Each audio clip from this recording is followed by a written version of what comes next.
I love the tone of the first film, and I thought that John Watts had made a great film inside such a huge world, inside of a world that had been done so often and people had become familiar with. It was art, like a completely new take. I love that so many of the characters were so relatable, and they all were full of complexity, which is very hard in a film like this.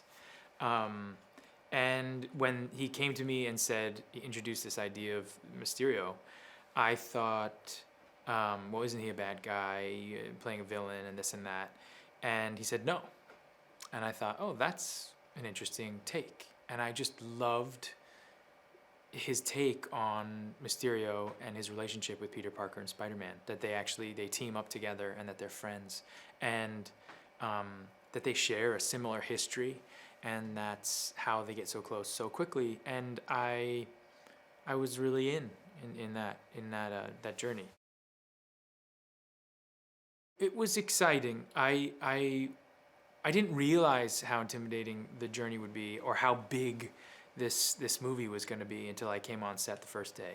And I think that there's a way in which a very fun improvisational style that a lot of these movies are made with, that I started to have to get familiar with over time. And I love improvisation, I love that, but I was still trying to work out the character in the midst of it. So yeah, I was intimidated by it, and I was also excited by it, but I was also surrounded by a group of people who were very loving and inclusive and allowed me to sort of slowly warm up into the process.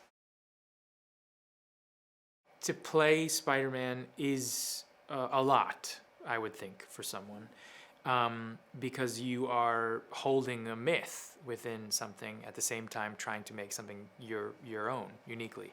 And Tom is a deeply physical actor, and his instincts come really from the ground up, from literally his feet up. And I am amazed by that. I love watching every actor I work with work, and I'm fascinated by different people's techniques and their styles and what they do. And he was a complete original, and I adore him.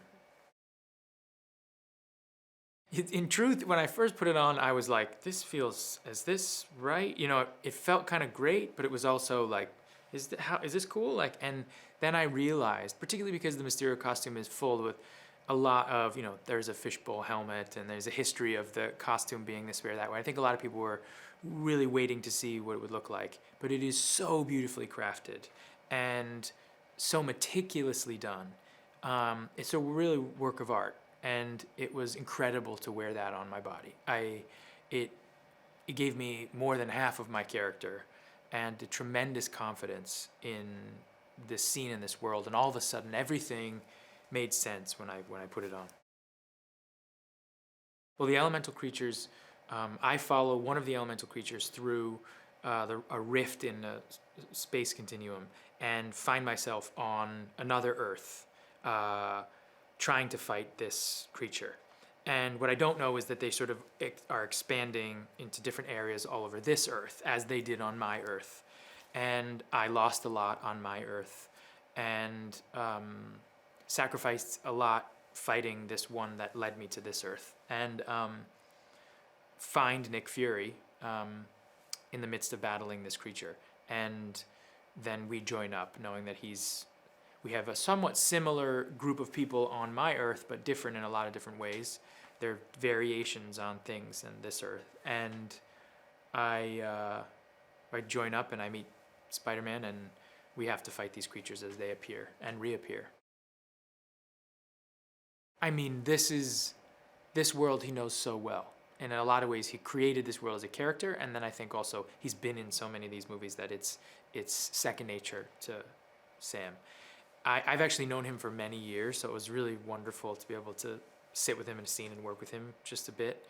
And he's wonderful. He's just a pro, and at ease, and coming up with ideas and things, and improvising in a way that I was in awe of. And he's wonderful.